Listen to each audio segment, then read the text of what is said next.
dégg maanaam wax yàgg nañoo wax ni bëri na ñu mu rey dañ ko dul si xëy na bàyyi xel kàddu waaye déggee ci jàngoro. jàngoro bi sax ça va parce que jàngoro bi bon moo ne dafa sàq mi sama lanc parce qu'elle a presque dit tout ce que je voulais dire et je voulais même commencer par dire que moom acte bi mu def d'abord duma ko juger je le comprends souvent c'est difficile nag mais je le comprends feebar bi jàpp naa ne moom nangu na ni ndogalu yàlla sunu borom la nangu na ko il l'accepte malgré les douleurs qu'il le vive silencieusement que mu ñàkk koo wax kenn que mu dund ak moom mais il l'accepte degré de piété am nangu na loolu ce que j'ai compris de Matar c'est que Matar n'a pas pu supporter la méchanceté de la société. Effectivement. Et tu sais des Matar il y en a beaucoup dans ce pays. Ouais. Il y en a énormément et le pire c'est que on ne s'en rend pas compte xam nga Sénégal mooy dëkk boo xamante ne maanaam wax naa ko fii keroog je ne sais plus de quel sujet on parlait ma ne léegi de plus en plus on manque d'humanisme. Effectivement. amatuñu empathie. Pape Ahmadou Mbaye on a plus d'empathie maanaam dañuy gis nit ku ñu war a yërëm sax duñu la yërëm sentiment wu yërmande boobu dafa mel ni dañ koo rocc ci ñun sentiment wu ne serait-ce que partager tu vois benn moment de ta vie nga def ko ci lenn lu baax sans pour autant nga rendre ko compte amatuñu temps wu loolu par contre pourtant am nañu temps wu defante lu metti am nañu temps wu juger am nañu temps wu yàq nit am nañu temps wu détruire doomu aadama te li ci gën a bon mooy ñun Sénégal dafa am ay termes yoo xam ne boo ko fi waxee ndeysaan dañ naan la kii dafa réew boo ne cette personne elle est anxieuse anxiété ñu ne la luy loolu yëfi tubaab yooyu ñun xamuñu ko nga ne la personne elle est dépressive ñu ne dépression affaire tubaab affaire réewande la fii dépression amu fi mais Pape Ousmane gis nga nit li muy demee saa su nekk te mu doon lu lëndëm ci doomu aadama maanaam nit ki tant que waxula ko yow mënoo xam ne nekk ci moom mooy ne mën nga gis nit yow yaa ngi koy ñee fekk yow kooku mu ngi nekk ci biir société mu ngi dund ak yow mais kooku nekkatul bokkatul ci société bi ñu yokk ci ne ñun on a même pas cette culture là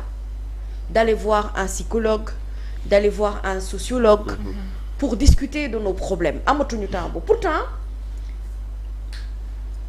ci sunuy jamonoy maam daan na mën a facile parce que amoon nañu écoute boobu c'est-à-dire on t'écoutait sans pour autant te juger te looloo gën a jafe ci àdduna mooy ngay déglu nit te doo ko juger ci comportement am mooy nga jéem a comprendre l'attitude mooy nga jéem a comprendre état d'esprit bi ñu nekk te pourtant ñun Sénégal ñoo waroon a gën a jekk ci nekk ay sociologue sans pour autant ñu jàng ko parce que dan noo baaxee loolu dan noo tabaxee waxtaan dan noo tabaxee yërmande dan noo tabaxee comprendre ante ak defante lu baax xam nga milieu étudiantin ce milieu étudiantin plutôt mais milieu boobu campus scolaire ñu fa jaar ñëpp ku nga xam ne université daf lay forger c'est pas parce que li ngay jàng moo lay forger de mais c'est parce que ni ngeen di dundee en société moo lay jàppale yërmande bi jàppalante bi fii c'est-à-dire nga xiif war a dem réfectoire amoo ticket étudiant bi dagg ci ay ticket jox la ngeen ànd dem añi xam nga ngeen wàcc ngeen xoslu ngeen naanandoo ataaya parfois du ngeen am ataaya ngeen jóge seen bâtiment mu jaral leen dem ba bloc G nga dem toog fa parce que foofa ngay dem foofu am na ataaya yéen a ngi jàppalante ci ay cours yéen a ngi mayante gel xam nga échange de fascicule échange loolu sax encore maanaam loolu sax yaa ngi ci degré jàng gi mais dama la bëgg wax ne socialement boo génnee ci jikko tous les jours xam nga ñun ñëpp am na benn âge boo xam ne boo ci tolloo tu es incomprise yow nit koo xamante ne tu es une personne incomprise parfois say parents duñ la comprendre ndax dañuy juger ne yow sa acte bi acte d'adolescence la Pape Ousmane lu nit def am na lu tax mu def ko il y a des gens yoo xamante ne dañoo am mentalité bu forte am ay nit ñoo xamante ne ni pour lu leen blesser c'est tellement facile c'est simple il suffit d'un mot parfois il suffit d'un regard te on s'en rend pas compte mais le pire c'est que maintenant on fait les choses méchamment parce que ñoo tay di ko def et nous tous nous le faisons hein ñëpp a koy def inconsciente. donc ce qui veut dire que aujourd'hui même quand tu ne vas pas bien au sein de l'université est-ce que dafa am structure boo xamante ne y a un psychologue avec qui tu peux parler pour évacuer? Pratiquement on n'a pas cette culture-là. Souvent on se demande, c'est-à-dire les services sociaux nous servent à quoi? Souvent on se demande est-ce qu'ils sont dotés de li leen war a jox lépp? Est-ce que sociologues yi sont dotés de tout ce qu'il faut? Est-ce que aujourd'hui leur porte est ouverte à tout le monde? Est-ce que la consultation est facile? Est-ce que aujourd'hui appréhension bi ngay am ne yow boo commencé sentir ne ça ne va pas, tu es anxieux, tu commences à être dépressif, c'est-à-dire yow yaa ngi changé humainement. Pourtant ñi nga nekkal parfois le pire mooy duñ ko seetlu parce que nit ñi amatuñu temps wu seetlu nit. Et la dépression mën na manifester wu ci anam wu bari. Mais la personne peut être dépressive mu nekk une personne introvertie. Introvertie, tout à fait. Comme la personne aussi peut être dépressive mu nekk nit koo xam ne day wax rek. mais mu nekk une personne très agitée. boo amul seetlu ci nit. est-ce que dafa mel ni loolu moyen sax évacuer la. waaw mais boo amul seetlu. doo ko xam. tu sais am na nit ñoo xamante ne bu nu amee problème dañuy tëju. ci saa si dafa mel ni une coquille dañuy tëju complètement. am na nit ñoo xamante da ngay gis ci ñoom attitude boo xam ne tàmmoo koo gis dalay leer na yow moomoo melul nii quoi mais yow da nga koy soofantal parce que da nga naan man maa ko problème. c'est ça. comprendre nga li ma la wax parfois nit dina ñëw ubbeeku ci yow aussi souvent on ne sait plus garder ce qu'il y a de valeureux chez la personne et que cette personne a partagé avec toi. Tu sais ñun on a beaucoup de choses à refaire dans notre société Pape Ousmane. te gis nga nit c'est-à-dire yëkkati sa alal defal doomu aadama neex na mais li gën mooy ngay jàppale nit te yàlla rek a tax ak di bàyyi di am seetlu ci nit te ñun kenn ku ci nekk ci ñun dañu war a defaraat suñu jikko ak suñu ay doogaay on doit arrêter le jugement et souvent maintenant la méchanceté est tellement facile te kaay ma wax la ki la gën a xeere ci bopp li naan xale yi naan xeere gi dafa xeere ki loo ko mënti def dara safu ko da koy saf na ko barki Seydina Mouhamed da koy saf amul baat bu nit di yëkkati bu ñaaw di teg ci deru doomu aadama boo xamante ne nit ki dala koy wan nii apparence bi mu lay wan mooy ne moom dafa zen mais à l'intérieur yow tu ne sais pas ce que tu as détruit chez la personne te les gens se détruisent tous les jours que Dieu fait man damay dem ba benn moment boo amee seetlu ci seen comportement di nga xam ni ça ne va pas. non et loolu c'est un problème boo xam ne c'est-à-dire ça touche tout le monde, ça touche la famille. Souvent da ngay bokk ci famille duñ le comprendre. Souvent tu es marié à ta femme,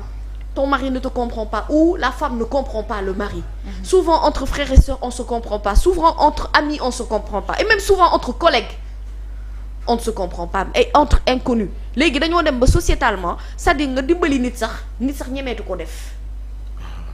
Réserve yi dafa bari. Mais parce que xam nga lu tax li moom moo wax ni dëgg la évolution baax na ci àdduna mais il faut prendre ce qui est bon ci évolution bi nga garder mais dafa am loo xamante ne c'est inné chez nous ñun ñi ñuy wax ne di leen jiiñ insensibilité mooy tubaab yi sax ils sont plus sensibles que nous ci yenn yu bari mais nous sommes devenus insensibles